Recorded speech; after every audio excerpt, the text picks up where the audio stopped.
अस्सलाम वालेकुम स्टूडेंट्स, आज हम लोगों ने मल्टीपल इफ़ स्टेटमेंट पढ़नी है और इसको इफ़ एल्स इफ़ स्टेटमेंट भी कहते हैं, if statement with multiple alternatives भी कहते हैं। ठीक है, अब ये देखें कि हमने पहले सिंपल इफ़ कंडीशन पढ़ी थी जिसमें हमारे पास एक ही ऑल्टरनेटिव था कि अगर कंडीशन ट्रू होती है तो उसी सूरत में हम किसी एक स्टेटमेंट को या एक से ज़्यादा स्टेटमेंट्स को, या ये कह लें कि हम एक ब्लॉक ऑफ स्टेटमेंट्स को एग्जीक्यूट कर सकते थे, और कंडीशन के फॉल्स होने की सूरत में हमारे पास कोई भी चॉइस नहीं थी कि हम उस सूरत में कुछ नहीं कर सकते। फिर हमने जो दूसरी फॉर्म पढ़ी कंडीशन की वो थी if else statement. If else statement में हमारे पास दो चॉइसेस थी। एक चॉइस थी कि अगर कंडीशन ट्रू होती है तो कौन सी स्टेटमेंट्स एग्जीक्यूट होंगी, और दूसरी चॉइस थी कि अगर स्टेटमेंट फॉल्स हो जाती है तो फिर कौन सी स्टेटमेंट्स एग्जीक्यूट होंगी, जिसमें हमने इवन और ऑड वाली एग्जांपल भी की थी। ठीक है, कि अगर इवन होगा तो हम प्रिंट करेंगे कि नंबर इवन है, अगर वो इवन नहीं है यानी ऑड है, हमने चेक किया और कंडीशन जो है वो फॉल्स हो गई है इवन वाली, तो इसका मतलब है कि वो ऑड है। तो फिर हमने जो स्टेटमेंट एग्जीक्यूट की थी वो था कि हम यूज़र को मैसेज दे रहे हैं कि नंबर जो है वो ऑड है, यानी दो हमारे पास इसमें चॉइसेस आ गई।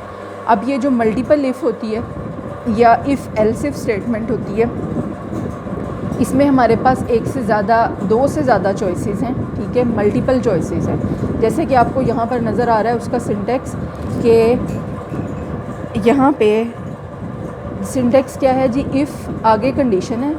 ठीक है, इस कंडीशन के ट्रू होने की सूरत में ये वाला ब्लॉक एग्जीक्यूट होगा। एल्स इफ़ एक और कंडीशन आ गई। ठीक है, एल्स इफ़ का मतलब है अगर ये कंडीशन नहीं तो फिर ये दूसरी कंडीशन चेक की जाए। ठीक है, यानी इसमें कंडीशंस ज़्यादा हैं हमारे पास और उनको हमने बारी बारी चेक करना है। एल्स इफ़ ये सेकंड कंडीशन आ गई तो ब्लॉक 2 एग्जीक्यूट होगा, यानी अगर एल्स इफ़ के बाद वाली कंडीशन जो है वो अगर ट्रू हो जाती है, अगर ये फॉल्स होती है तो फिर अगली कंडीशन चेक होगी। दूसरा एल्स इफ़ आ गया यानी थर्ड कंडीशन आ गई और ब्लॉक नंबर 3 एग्जीक्यूट होगा। इसी तरह सोन चलता जाएगा और एल्स लास्ट पर आएगा। ठीक है, यानी जब आपकी सारी कंडीशंस ख़त्म हो जाएंगी उसके बाद एल्स आएगा। एल्स का मतलब है कि अगर कोई भी कंडीशन जो है वो ट्रू नहीं हुई और सारी की सारी ही फॉल्स हो गई हैं तो उस सूरत में क्या करना है। एल्स में अक्सर हम लास्ट वाली जो कंडीशन है ना वो वहाँ पर छोड़ देते होते हैं, यानी अगर लास्ट से पहले तक जितनी भी ट्रू नहीं हो पाई तो फिर आखिरी जो चॉइस है उसको हम एल्स में छोड़ देते हैं, उसको हम इफ़ में नहीं लिखते, यानी एल्स इफ़ में नहीं लिखते, उसको खाली एल्स में के लिए छोड़ देते हैं कि एल्स के आखिर पे फिर वही हमारे पास कंडीशन रह जाएगी। तो उसके लिए फिर हम कह रहे हैं कि ब्लॉक एन जो है वो एग्जीक्यूट। अब यहाँ पर ब्लॉक 4 या 5 क्यों नहीं लिखा? ब्लॉक एन का मतलब है कि इससे पहले हमें नहीं पता कि कितनी कंडीशंस चेक हुई हैं। ठीक है, ज़्यादा हो सकती हैं, कम भी हो सकती हैं, तो इसलिए यहाँ पर एन लिख दिया। अब इसको हम एग्जांपल से अंडरस्टैंड कर लेते हैं कि हमारे पास यहाँ पर एक प्रोग्राम दिया हुआ है, write a program that inputs a number from user and determines whether it is positive, negative और ज़ीरो। ठीक है, हमने 3 कंडीशंस अब चेक करनी है। हमारे पास यहाँ पर 3 हमें ऑल्टरनेटिव्स मिलेंगे। हम कहते हैं कि या तो हमने एक यूज़र से एक इनपुट लेनी है, एक नंबर, फिर हमने उसको चेक करना है कि क्या वो पॉजिटिव है, नेगेटिव है या फिर वो ज़ीरो है। इसके लिए हमने क्या किया, वॉइड मेन से हमारा ये स्टार्ट हुआ।